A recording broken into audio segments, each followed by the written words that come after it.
Mr. Speaker, at this time, it's my pleasure to yield such time as he may consume to the gentleman from Florida, Mr. Rooney, the chief sponsor of this legislation. The gentleman from Florida is recognized. Thank you, Mr. Chairman. Mr. Speaker, I serve nearly 75,000 veterans in Congress, making Florida's 17th district one of the highest concentrations of veterans in the whole nation.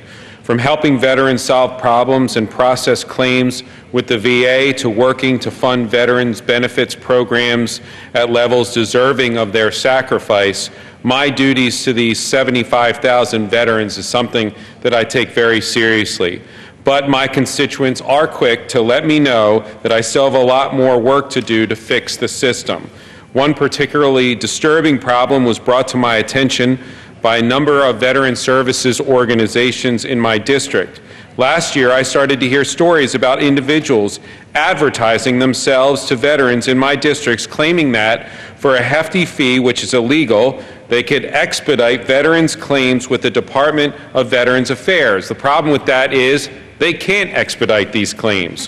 One local veteran service division explained to me at length how these criminals are systematically targeting senior veterans in low-income housing communities almost as a rule, because those vets are most likely to fall victim to their schemes. Disturbingly, these guys will go into assisted living facilities and, quote, round up all the veterans, end quote, and coerce veterans to apply for veterans benefits they don't qualify for and to sign contracts agreeing to pay them for services that they can never provide.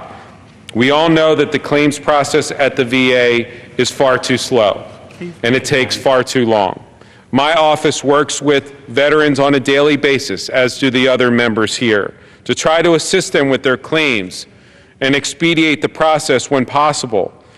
But when I hear that people are singling out veterans, targeting some of them based on their low income, and then earning a significant profit off them, that just makes me sick. As the law stands now, even though it is illegal for anyone who is not an approved agent with the VA to charge a fee for helping a veteran with a claim or an appeal, there is no criminal or financial penalty associated with breaking this law. Without a federal criminal penalty, there is little deterring these despicable people from defrauding a veteran for financial gain. The reality is this: it's happening in all of our districts, and people are getting away with it every day.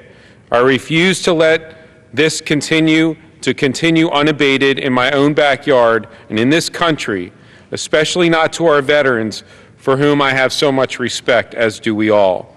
So along with my neighbor and friend, Democratic Congressman Ted Deutsch of South Florida, we introduced a bill to penalize people and companies making a living off of stealing from our veterans.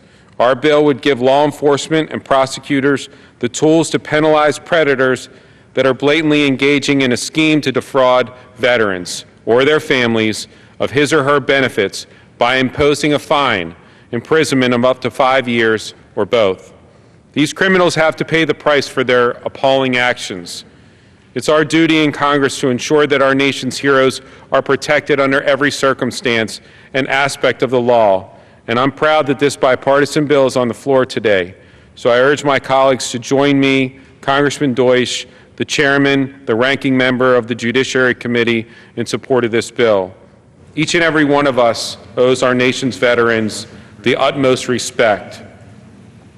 Today, we have the chance to bring justice to those veterans who've fallen victim to the immoral schemes committed by some of the lowest forms of criminals in our country. With that, I yield back, Mr. Chairman. The gentleman yields back. The gentleman from Georgia is recognized.